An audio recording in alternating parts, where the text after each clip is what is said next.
These frozen fries were grown and processed in Belgium.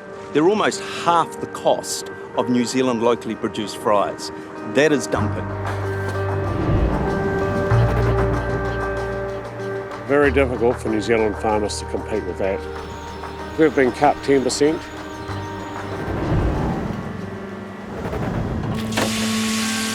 You can go for a week without politics, but you can't go for a week without potatoes. My formal title is the CEO of Potatoes New Zealand, but everyone who knows me calls me Mr. Potato Head. One scoop of chips, please. We produce around about 150,000 tonnes of frozen fries a year. In 1 month, Europe exports 400,000 tonnes in 1 month. So they can just come into our economy and just bang. 2 weeks of their exports is 1 year of our annual production.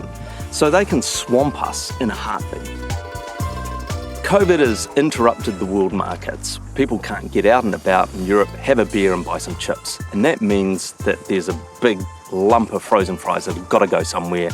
Our economy's working, they're sending it here. It's as simple as that.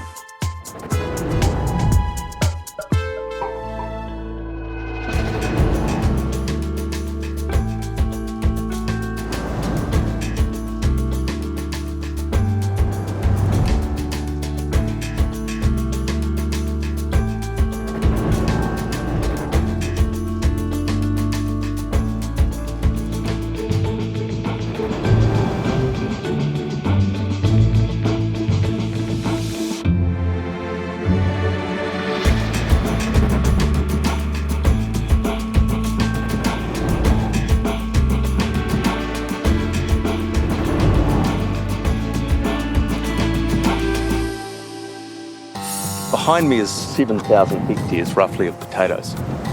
Now that makes up 70% of the total production in New Zealand. Good water, good land, good soil. This is the home of processed potatoes. And the farmers are really good at it. This is an early season variety called chippie, and they are quite big this year, but they do want large potatoes.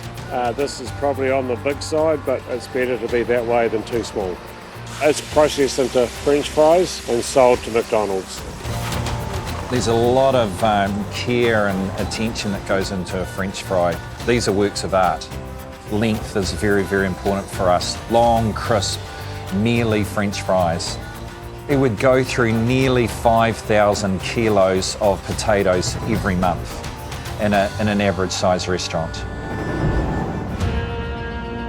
Very proud to be locally owned and operated with local produce from just down the road.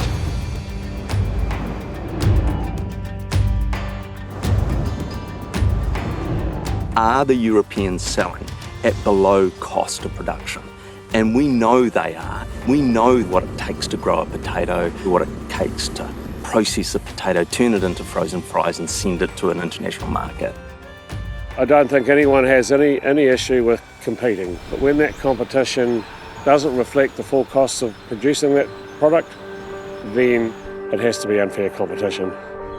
We've just bought these. Both are processed using exactly the same technology. This one is $4.50 a kilo. This one is $2.70 a kilo. But they're getting them half price. But that cheap deal will only last for the period the imports are happening. Once you destroy the local economy and the local processes, the price will go up. You can't come into another country and wipe out its domestic industry. We're saying to the government, look, the volume that's arriving, the price point it's arriving at, is it at a point that's causing material harm to our industry, and if it continues, we won't be able to survive. Tariffs is a very emotive subject, and we in New Zealand have embraced free trade. But free trade doesn't mean no rules, and the tariffs are a mechanism to secure and stabilise domestic industries against predation by offshore companies and countries. We're learning how the game is played internationally. The Europeans are seeing that we're not a soft option, that we will push back. It's fair to say we're not even interested in what deals these European producers may have for us. We're very proud of our relationships and very committed to them. We employ local people, the imported fries don't. Losing isn't really an option. This is not a fight that we're going to back down from. We're in this for the long term. And even if the government this time round refuses to support the industry by not putting in a temporary tariff, we're going to come back again, and then again, and then again, because this is too important to lose.